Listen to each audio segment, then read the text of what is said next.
So Sanchita's agreed to make Methi paratha for us and to show you, because her parathas are so beautiful and her skill in the kitchen is exceptional.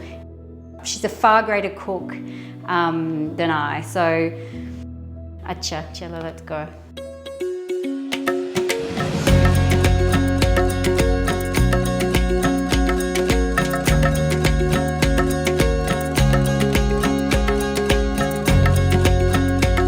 So we've got the Methi here. So this is the fresh Methi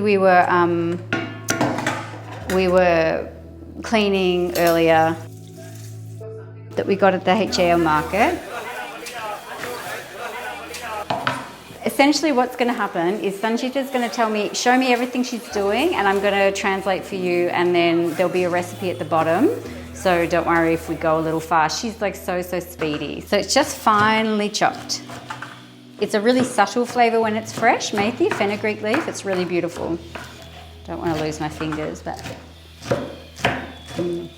it's like peppery, watercress, really watery. So Methi in a bowl, huh? Okay.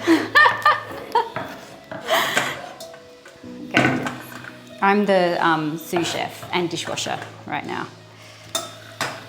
So Sanchita cooks for a bunch of Shivani and Shivani's friends around here, and is incredible, like her speed and her skill. Okay, done. Now next, so this can go here, and this. And then, so we're using atta flour, let's see, like 5 big spoonfuls. It's a stone ground flour, and it has still quite a rich gluten content, so it does have this lovely stretch, which is why it's used, you know, to make all sorts of basic flatbreads. But Sanchita's also using a little bit of gram flour, no, as well. So gram flour is besan flour, so chickpea flour. She's using it as a binding agent. The besan flour it's sticky when it's wet, and it has a nutty taste as well, so it will contribute to the taste of the dish. It's also a little heavy, so it will add a little bit of weight to the paratha as well. So ajwan is going in. Ajwan is carom seed, it's called. 1 spoon, or bishop's weed. It's a digestive spice, so it's used to facilitate digestion in heavier foods. Quite often you'll find it in fried foods and flatbreads like paratha. Salt. So a little bit of salt. That's sort of a teaspoon and a half, say. Done. And then some haldi, like a 1/3 teaspoon. It's quite simple, no? This masala is all about just a little bit of taste, but we're not doing anything too complicated. And then lal mirch, so red chili. And dhania, coriander powder, which gets quite a lot. It's a very subtle aroma, so it can stand a little more. Cumin powder. And then that's toasted cumin powder, buna zira. 2, that's a lot. Oh, and ghee. So it's all mixed together.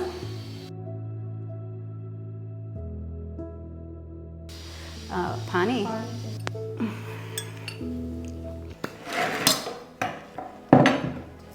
And then pani. So just to bind, just cold water. And you can see how Sanchita's adding like a little bit at a time. And it really is like all dough, it's a feel thing. You want it to still be a little bit sticky. So the benefits of learning how to cook dishes like this is that they're very tasty, they're really quick, and they're really healthy. Essentially just having a little bit of a stone ground flour, Methi fresh, which in itself has all of these micronutrients, and then the masala itself, which is subtle and familiar. It's not at all challenging, and it's a commonly understood aromatic profile across the regions of India. Like that haldi, ajwan, lal mirch, zira, like that's used everywhere in that combination. So it's a universal taste. For good reason, it's beautiful. So you can see the dough, like you don't have to knead it an enormous amount, but kneading it a little bit will activate the gluten, and also it just binds everything together. It's going to rest for 10 minutes. Now we need to get everything together. So we're going to roll, Sanchita is going to show us how to roll them. So that's just rested a few minutes. And we're resting it just to give the dough a little bit of time. Huh. Another little knead.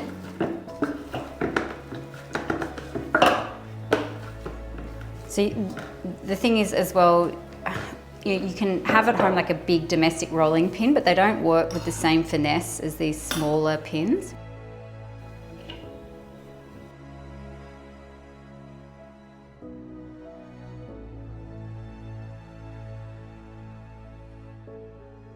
A little bit of ghee. Okay, she's folding it. So it's like making short crust pastry in some ways. Like paratha has that, like it's layering and a little bit of ghee in the middle. And then in the layering, we're creating texture that when it hits the tawa and hits heat, you get this lovely sort of crusty, flaky. And that's the hallmark of a beautiful paratha. Huh, that's it. So tawa is like a very thin, it's a really thin frying pan that conducts heat really evenly to a really high heat. So the breads don't just cook crisp on the outside, they actually crisp on the outside and the dough is cooking on the inside as well. So if you don't have a tawa, you don't really want to use a frying pan. I mean, you can, but they won't reach the same heat point. So in terms of tips, you'd be better off using a crepe pan or a griddle, or if you have an induction stove top with like a flat sort of teppanyaki grill, you can use one of those as well. So technique-wise, what Sanchita is doing is she's cooking them dry until the paratha like has set in effect on the tawa, and then she's cooking them again with a little bit of ghee, and that's where some of the richness comes in. There's all sorts of recipes for this type of flatbread or paratha in India. You could do it with spinach, you can do it with, we'll be making a gobi paratha as well at some point. These are great foods to make when you have young kids and you're trying to get them into eating spice or Indian food, or even Indian kids. They're so beautiful to eat. So I used to make chapati every night for the boys when they were young.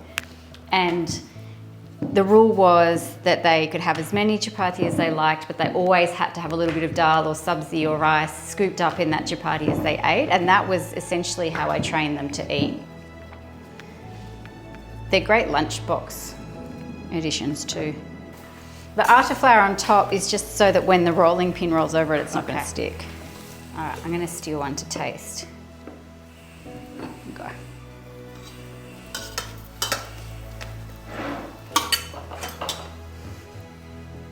Just a bit of extra ghee. All right. It's hot.